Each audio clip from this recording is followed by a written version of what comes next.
let us talk about infinity.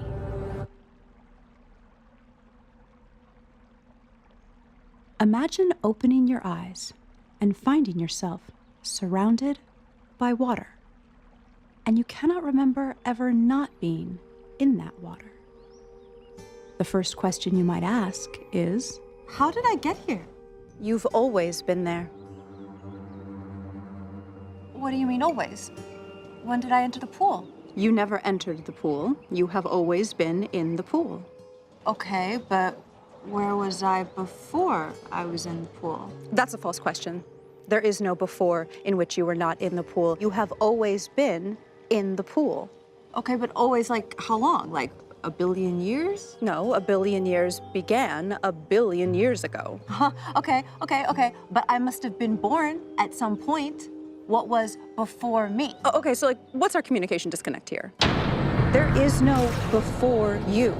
You have always existed in the pool. Always. Forever. Infinitely. Yeah, but shh. Always. Okay, so the point that I'm trying to make is that there are some concepts that we humans just cannot wrap our heads around. And one of them is the idea of something having always existed and having no beginning. We just can't really grasp that concept. It just doesn't compute. Like if I told you this road literally goes on forever, you'd be like, I don't get it, I cannot grasp infinity. Are we there yet? Nope. Are we close? Never getting there. Driving forever. Here's another one. Try and imagine nothing. It's kind of impossible. At first, you might envision nothing as darkness. But darkness is something. It's darkness. So then you might say, is nothing just empty space? Well, empty space is something. It's empty space. But here's something interesting about nothingness. While we can't really grasp the concept of nothingness, we can describe it with mathematics. Roll film, please. Okay, don't panic. This won't be complicated, and I'll do it real quick. Can I get some background music?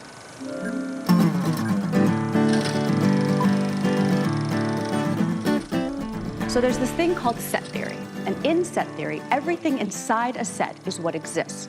And if nothing exists in the set, then it is called an empty set. And that is basically a mathematical representation of nothingness. Or simply the number 0. It kind of represents nothing. I mean, the symbol 0 is itself a thing, but it can also represent a lack of things. So you can see how we can describe nothingness with math, even though we can't imagine it. Same with infinity. We can't grasp it, but we can represent it mathematically and use it to solve equations. So at least mathematically, infinity totally exists. So, why am I telling you all this? Because another one of the concepts that we have a lot of trouble grasping, even though mathematically it is not only describable, but actually well understood, is dimensions higher than the third dimension. So, you see the square? It has an x-axis and a y-axis. When it has height added to it, it becomes a three-dimensional cube. It basically grows a z-axis. Okay, that makes sense.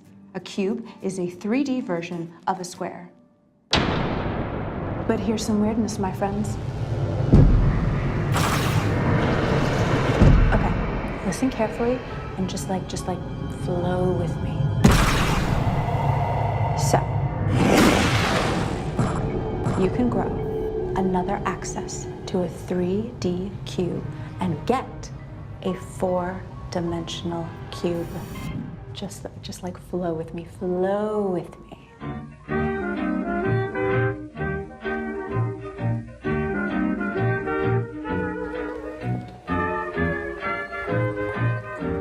Now we can only perceive with our eyes and brains 3 dimensions, like this cube. So we can't really grasp this idea of a 4th dimension. It's like, huh? What the hell? 4 dimensions? Which is what you're thinking now. But while we can't really see or perceive a fourth-dimensional version of this cube, we can at least describe it mathematically. So just like this is a 2D representation of a 3D cube, here's a 2-dimensional representation of a 4D cube. There's also a 5D cube, a 6D cube, a 100D cube, and so on. And not just cubes. All shapes have higher dimensional counterparts. Theoretically, there are endless dimensions, and while we can't see any of them, we can describe them using mathematics. Come on. Every time I update this operating system. Anyway, now, about all these dimensions existing, just take my word for it. You do not need to come to terms with the existence of these dimensions in order to appreciate the bonkers weirdness of what I'm about to tell you about the 8th dimension. So, in this movie, I want to tell you about a particular geometric shape. Actually, it's not so much a shape, it's really more a structure. An 8-dimensional lattice, known simply and mysteriously as E8. Now that I got my 8D glasses on, I'm gonna watch me some 8D TV. For some reason, this 8-dimensional thing, known as E8, appears to encode all of the particles and forces of our 3-dimensional reality. So, let's talk about what E8 actually is. And what it is actually pretty simple. For reals. Imagine circles, all of them the same size. We draw them on a piece of paper stacked in the densest possible way that one can stack circles of the same size. This happens to be called hexagonal packing, by the way.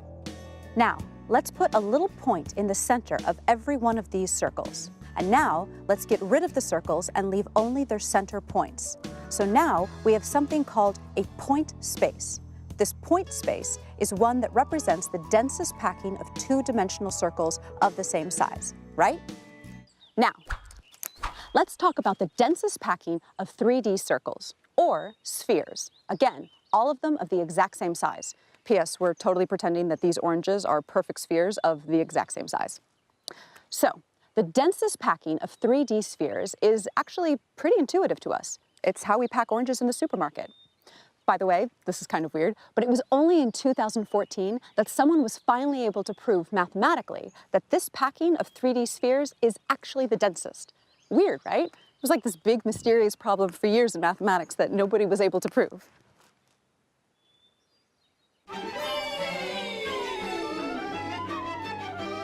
Now let's add points in the centers of all of our spheres while they're in this dense arrangement. And again, let's get rid of all of the spheres and keep only the points that represent their centers.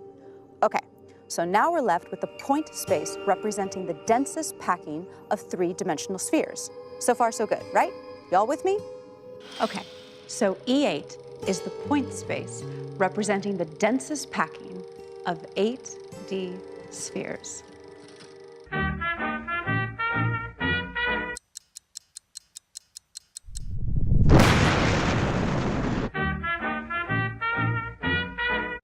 Strings, please. Now, many of you have heard of Albert Einstein's theory of relativity. It's a theory that describes, among other things, how gravity works and how it affects massive bodies, like planets. And many of you have also heard of quantum mechanics. It's a theory that describes very small things, like electrons. No one has ever been able to unify these two theories into what we colloquially call a theory of everything, or more technically, quantum gravity theory.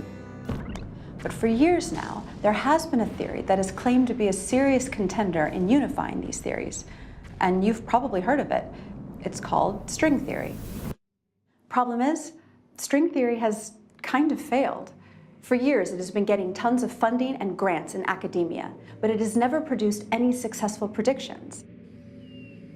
And there are many physicists out there who think that the time of string theory is over, and that E8 may play a more serious role in an eventual theory of everything. So string theory definitely applies to paragliding. Not sure much else. What do you got against string theory? What don't I have against string theory?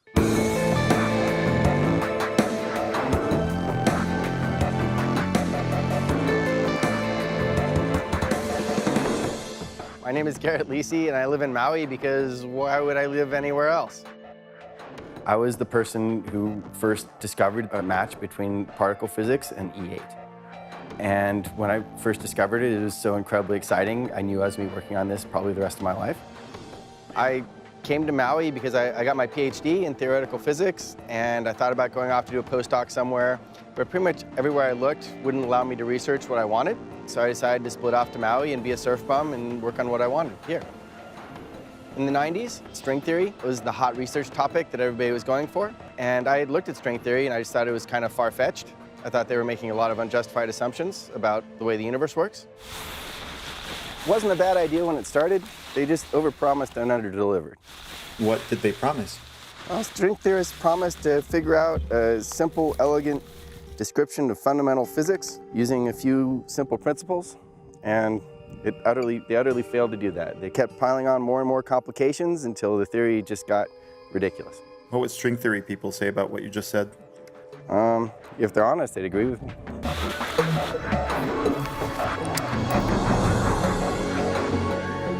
But you know, people get very attached to the ideas they're working on, and after a long enough time, it becomes hard to let them go and move on to other things. String theory has a lot of inertia because you have grants in place that support the projects that are being researched. And you have students working on string theory problems who have started their dissertations, which can last many years. That's one good thing about working on your own. If you just decide the approach you're taking is not going to produce results like you thought it was, you can just wipe the slate clean and work on something else. As a graduate student, I really fell in love with Einstein's theory of relativity, his description of gravity as curving space-time. Okay, so super nutshell explanation of how gravity works according to Einstein's theory of relativity. Now, this is a big oversimplification, so science nerds, do not hate on me. Basically, the idea is that space is a kind of fabric, and objects, such as planets, sit on this fabric and make it sort of bend or curve so that other objects, like other planets, will fall toward it. Heavier objects cause a heavier curving of space, or a stronger gravitational pull, meaning objects fall towards them faster. So this is a very geometric description of gravity. When I studied particle physics, it's just it wasn't a geometric theory in the same way that gravity is described as curving space-time. So I wanted to understand a description of elementary particles that matched up with Einstein's theory of gravity. Because the universe is just one thing, right? So there has to be a unified description of this place where we are living. When you do fundamental mathematics, you invariably see these very elaborate, complicated, beautiful mathematical structures that come out. And it just so happens that some of these beautiful mathematical structures describe our physical universe. We know of these forces that exist in the universe, right? Gravity, electromagnetism, the weak force, the strong force, and we have this whole spectrum of elementary particles and properties. So this is an idea that's been around for a long time, and I'm going to describe it using a hypothetical scenario. Imagine if we lived in a two-dimensional universe, a totally flat universe. All particles, atoms, people, buildings, all are totally flat, like a cartoon. Okay, so in this 2D universe, all particles, such as electrons, quarks, photons, would all be two-dimensional. So let's take one of these hypothetical two-dimensional photons, for example. The idea is that there is a circle attached to it in the third dimension, sort of above this 2D universe, in such a way that the photon is actually just a point on that circle, and that point appears in our 2D universe as a photon. We cannot see the entire circle popping out of 2D, just the point of the circle that touches our universe. This circle is called a fiber. The fiber represents how the photon moves through space and time. So a photon is represented by just this one circle, and other particles and forces are represented by different combinations of circles. The fundamental force, known as the weak force, for example, has 3 circles that twist around each other in certain ways. These groups of circles form what are called Lie groups. Okay. So that explanation assumed a hypothetical two-dimensional universe. But in our actual universe, which is in 3D, the fibers attached to our 3D space are in even higher dimensions. So physically, we live in 3-dimensional space. And there are these other higher dimensional fibers attached to every point of our space.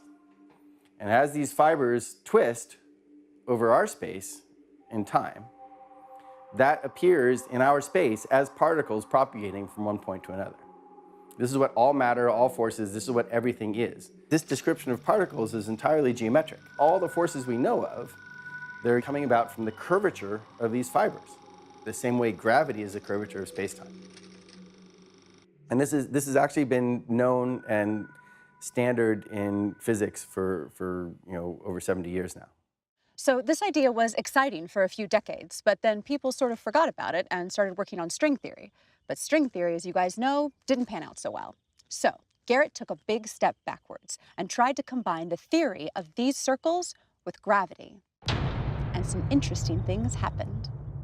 So just like numbers, you can add Lie groups. Like you can literally add groups of circles into larger groups. So when Garrett added together the Lie groups representing each and every force and particle in nature that we know of, along with the Lie groups representing some theorized but not yet seen particles, such as the graviton, which is a theorized gravity particle, they all formed this one big Lie group. And I mean a really big Lie group, one that has been known about in mathematics for years. And you guys already know what it's called. It's called E8. E8 is considered by many mathematicians to be the most beautiful structure in mathematics. And it just so happens that there's this correspondence between the particles we see in nature and this most beautiful mathematical structure ever discovered. And there are some discrepancies. We're not sure exactly how it will work or whether it will work at all, but there's enough of a matching between the known properties of elementary particles and the structure of this geometric mathematical object that it's very promising, very encouraging for describing physics. So, to really simplify this, and again, science nerds, don't hate on me, I'm just trying to give you a simple visual. Imagine if behind every particle we see in our 3D world, there is this 8-dimension sort of E8 machine behind the scenes that turns and rotates.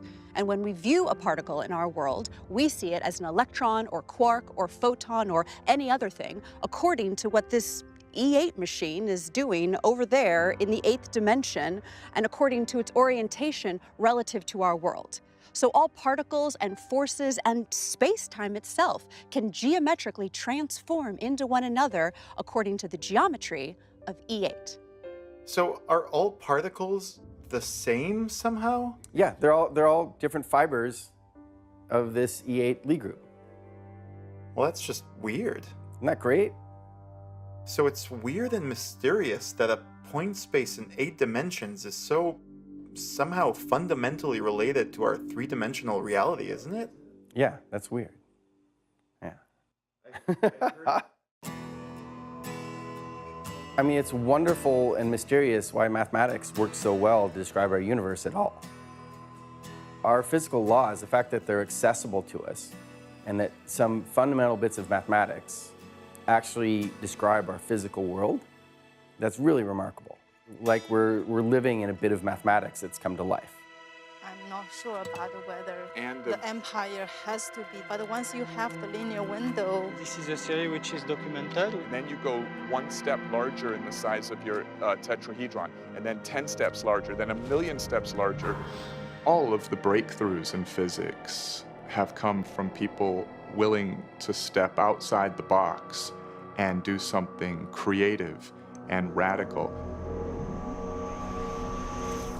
Hi, my name's Klee Irwin. I'm the director of quantum gravity research, working on a theory of everything called emergence theory.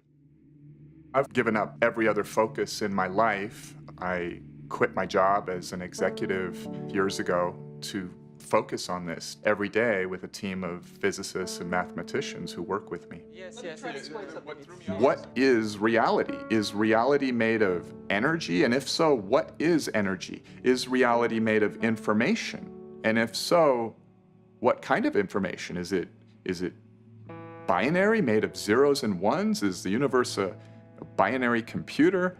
Okay, so in Klee's theory, reality is at its most fundamental level a code, or a language, and this code relates deeply to E8. Klee envisions a substructure of space and time at the tiniest possible scale. You know how your TV screen is broken down into fundamental units called pixels? Well, emergence theory suggests a three-dimensional pixel of reality, a fundamental building block that everything is built from, the tetrahedron, which is a three-dimensional equilateral triangle. These tetrahedra combine with one another through various mathematical rules throughout all of space into a massive structure Klee calls the quasi-crystalline spin network. And this network isn't some random arbitrary idea. It comes directly from E8. So now you have a conundrum, because you have this mathematical idea that reality relates to higher dimensions, and yet you're measuring or observing 3D. So the only solution that we can think of is quasi-crystals. Quasi-crystals. That's a mouthful. Some people call them quasi-crystals. Okay, so let's talk about what a crystal is first. A crystal refers to a type of pattern, a periodic pattern. A checkerboard is an example of a two-dimensional periodic pattern where if you extend it infinitely, it'll just be the same pattern forever. You can also have three-dimensional crystal structures like this cubic lattice. Now, imagine projecting a three-dimensional cubic lattice to a two-dimensional surface. You create a shadow. This shadow also has a pattern, but it isn't periodic. It also isn't random. It's aperiodic, a quasi-crystal. A quasi-crystal in a certain dimension is a projection of a crystal in a higher dimension. Remember those points representing the densest packing of circles and spheres? Actually, those points are arranged in a crystalline order. Now, the E8 lattice is actually an 8-dimensional crystal, and Klee's group projects this E8 crystal from 8D to 4D to 3D at a specific irrational angle to form their theorized fundamental substructure of spacetime. When I make an irrational projection of E8 down to a lower dimensional shadow of E8, something remarkable happens. The object becomes a language.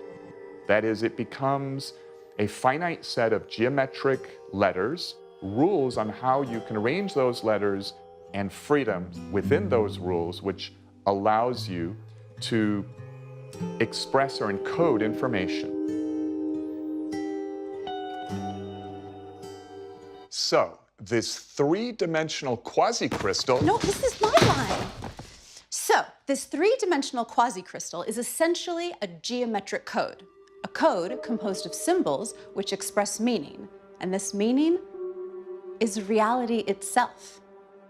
String theory speculates on a number of hidden dimensions. And when we ask, well, why can't we measure these dimensions and observe them, then the answer is, well, because they're too small to see. In our approach, we never have to introduce the higher dimensions because we get the same information of the higher dimensional math encoded in the three-dimensional dynamic quasi-crystal language.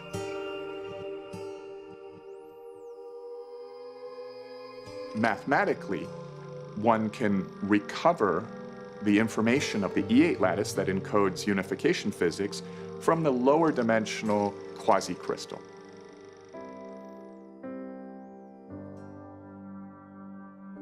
To me, to be able to even have a 1 in a million shot at discovering the very keys to the fabric of reality is just fun. Like, what better treasure hunt could one have? I think that the world is getting crowded, and there's a lot of people not having fun because they're focused on getting enough water that's clean or food. And perhaps understanding the deepest secrets of nature at the smallest scales will be like having the keys to the kingdom. So imagine if we discovered the very fabric of reality in explicit detail, the very workings at the pixelated scale of reality. That should open up a treasure trove of new technologies, and perhaps even new philosophies relating to the strangeness of quantum mechanics that allow things that we couldn't imagine. The road to knowledge is a long and winding one, filled with moments of glorious scientific discovery, but also ones of bitter disappointment. Whether or not Klee and Garrett's theories become accepted as mainstream quantum gravity theories, many physicists believe that reality is deeply related to higher dimensional objects. E8, perhaps as real as it is mysterious, appears to be a real contender on the road to discovering a theory of everything.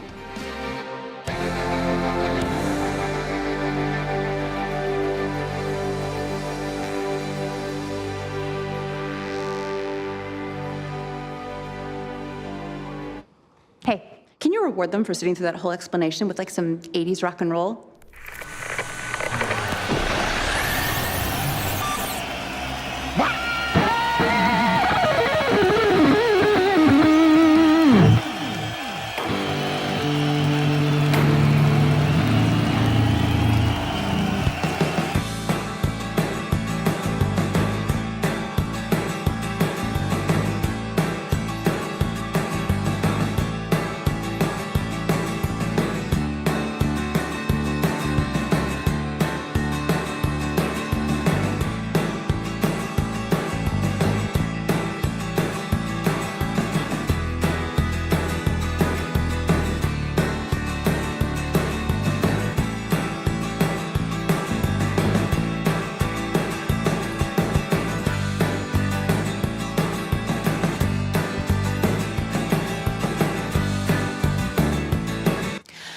Do you remember last year when I did the science documentary, the What is Reality? I think I sent that to you. I can't really remember. But anyway, my most favorite part about that was this part about matrices, and there was this word in it that I wasn't quite sure on how to pronounce. It looked to me like eigenvalue. So, right, I mean, I think that's what you would think, eigenvalue. So I asked, is this how you pronounce it? And David, the director, said, yes, that is how you pronounce it. So I went out there and said, that's right, eigenvalue. And then apparently the internet went nuts when it came out, because apparently it's pronounced eigenvalue. That's how you're supposed to say it. And the director, don't bleep me, the director told me to say eigenvalue, and it's eigenvalue, and the whole internet just like caved in on my skull, and it's just kind of been awful, but like I get it, and I feel like you're the only one who understands these kind of things. It's just nice to get it off my chest, but it's just like, man, eigenvalue, eigenvalue, eigenvalue. It's not even like that.